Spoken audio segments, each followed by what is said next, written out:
Bom dia, boa tarde, boa noite, alunos. Aqui é o professor Thiago de Jesus com mais uma videoaula de Física.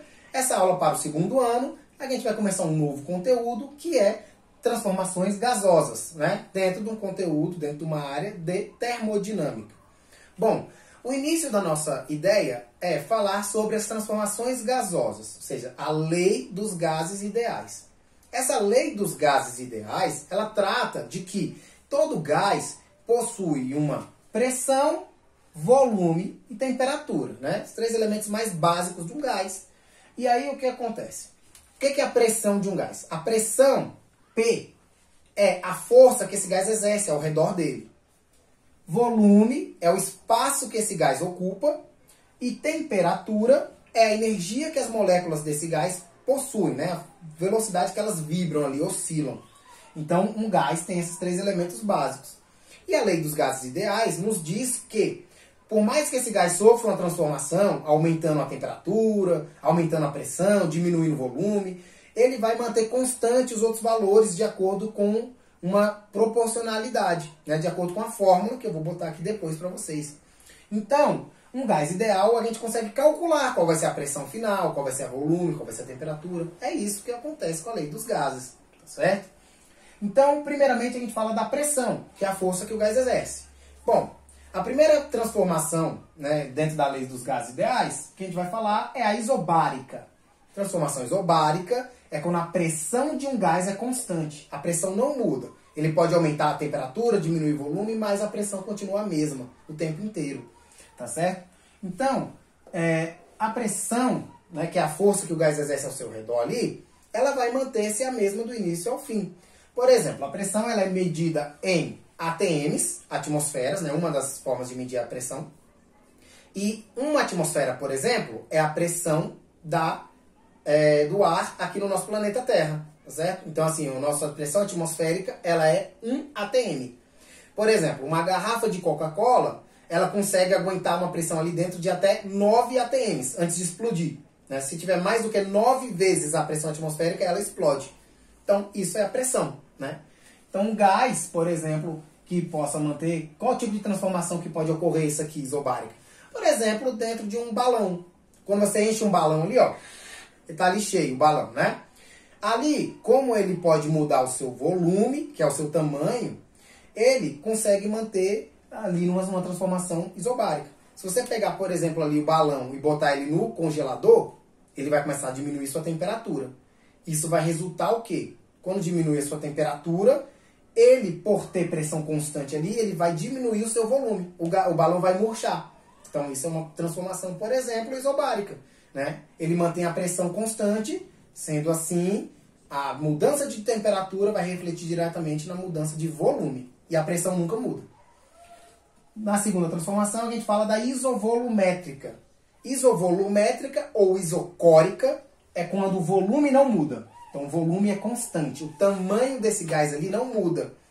E aí, por exemplo, quando é que ocorre essa transformação? Aqui eu estava sem balão para falar da outra, mas a panela de pressão eu tenho uma aqui. E o que ocorre na panela de pressão? Uma transformação isovolumétrica. Por que as coisas aquecem mais rápido? Por que cozinha mais rápido dentro da panela de pressão? Bom, por que ocorre? Aqui tem um volume, que é um tamanho, correto? Como a panela de pressão ela veda, ela fecha totalmente, fica totalmente lacrada, o gás não sai daqui, como numa panela comum que consegue escapar o gás. Como o gás não escapa, o volume dele é sempre o mesmo, o tamanho é sempre o mesmo. Portanto, toda mudança de temperatura resulta na mudança direta de pressão. Como não tem diferença de volume mais, se eu aumento a temperatura, eu diretamente aumento a pressão. Se eu dobro a temperatura, eu dobro a pressão. Então, essa mudança de temperatura resulta numa mudança de pressão.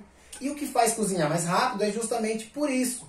Como essa panela aqui faz com que a pressão esteja, por exemplo, 10 vezes maior que a pressão atmosférica, a água, o líquido que está aqui dentro aqui cozinhando, ele não evapora mais em 100 graus. A água consegue chegar ali, vamos supor, 300 graus, líquida. Ela não evapora. Por isso que cozinha rápido.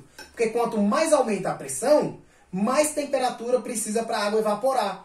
Como ela não evapora, ela fica líquida ali numa temperatura muito alta, o alimento cozinha mais rápido. Por isso também que tem essa válvula de escape aqui, né? Quando chega no limite de pressão dessa panela, ela faz o quê? Ela começa a liberar o ar, começa a liberar o gás. Por quê? Porque senão ela explode. Porque o aumento de pressão está muito grande e chegou num limite que, se não liberar o gás para diminuir a pressão, ela vai explodir.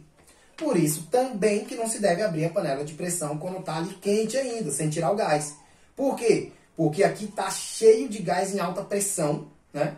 E a água também está numa temperatura enorme. Quando você abre isso aqui com pressão, todo esse gás aqui vai sair igual numa bomba, vai explodir, vai sair todo de uma vez. E a água que está líquida aqui também vai explodir, por quê? Ela está numa temperatura muito mais alta do que o ponto de ebulição. Então, ela vai sair, porque ela vai evaporar na mesma hora que você abrir isso aqui e vai espalhar para todo lado. Então, esse é um exemplo de transformação isovolumétrica. O volume não muda, portanto, todo aumento de temperatura resulta no aumento de pressão. E a terceira transformação, que é uma transformação isotérmica. A isotérmica é quando a temperatura não muda. Normalmente é um processo lento. Eu procurei aqui, mas eu não tinha nenhuma seringa para mostrar. Mas, por exemplo, na seringa, quando você aperta a seringa ali, você está apertando a seringa, você está diminuindo o volume. E diretamente você está aumentando a pressão. Então, quanto mais você está aumentando a pressão ali, mais você está diminuindo o volume diretamente. Então, isso é uma transformação isotérmica. A temperatura mantém-se a mesma, mas toda vez que você aumenta a pressão ali, você diminui o volume. Então, isso é o que acontece na seringa, por exemplo, uma transformação isotérmica. Desde que ocorra de forma lenta, tá certo?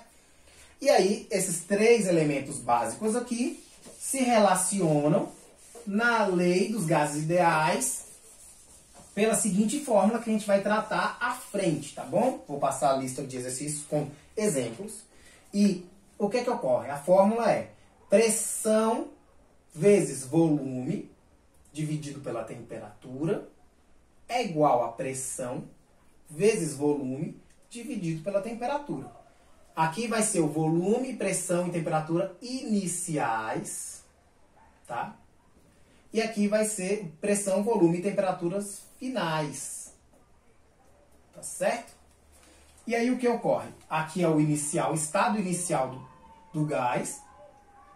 E aqui é o estado final do gás. Ok? Toda vez que você tiver uma transformação, você vai cortar daqui da fórmula o que você tem constante. Por exemplo, P de pressão, V de volume, T de temperatura, tá? Se a transformação for isobárica, o que é constante na isobárica? É o quê? Na isobárica? Pressão, não é? Não é a pressão constante? Então, eu vou cortar da minha fórmula a pressão. Não vai ter pressão na minha fórmula. Ou seja, eu vou trabalhar com essa fórmula dessa forma aqui, ó. Volume e temperatura iniciais é igual a volume e temperaturas finais. Tá certo? Vou cortar aqui.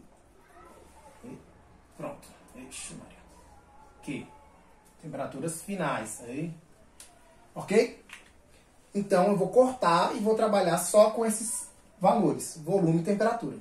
Se, por exemplo, for uma transformação isotérmica, o que é constante na isotérmica? Deixa eu apagar aqui para botar de novo. Numa isotérmica, o que é constante na isotérmica é a temperatura isotérmica. É a temperatura constante, certo? Como a temperatura é constante, você vai trabalhar com essa fórmula sem temperatura. Então, eu vou tratar como da fórmula? Pressão inicial, volume inicial é igual a pressão final vezes volume final. E aí eu vou fazer minhas contas, né? Na questão vai pedir, por exemplo, qual é a pressão final do gás, que tinha pressão inicial tal, volume tal. Então vai ser uma continha básica, tá? A fórmula parece ser grande, difícil, mas não. É uma fórmula simples. Quando a gente trata aqui, a gente corta e aí fica bem prática de ser trabalhado. Eu vou botar os exemplos na próxima aula aqui, né? Pra gente poder fazer. Vocês vão ver que vocês vão fazer tranquilamente. Você identifica qual é a forma, qual é a transformação, qual das três aqui, por exemplo, vai ser. E quando você identifica qual das três vai ser, você vai cortar o que é constante e vai fazer a conta simples com 4 numerozinhos básicos. Se o volume for constante, qual é o nome da transformação? Isovolumétrica. Isovolumétrica, não é? Na isovolumétrica, o que é constante? Já falei aqui, né? Volume. Se o volume é constante, eu tiro ele da fórmula. E na hora que eu for usar a fórmula, eu vou usar somente com pressão inicial, temperatura inicial, pressão final, temperatura final, certo? E aí vou fazer minha continha básica, tá? Passa multiplicando, tal, conta simples da matemática, uma equação simples, e a gente vai lá e resolve, tá certo? Então tá aqui essa aula inicial para vocês entrarem no conteúdo já sabendo. E aí quando eu mandar a lista de exercícios, na próxima aula já com vários exemplos, vocês vão ver o exemplo, vão identificar qual é o tipo de transformação e igual ao exemplo, vocês vão conseguir responder tranquilamente, tá certo? Então esse vídeo fica aqui para tirar as suas dúvidas, caso você tenha ali no momento. Então, até mais alunos, obrigado, até a nossa próxima videoaula.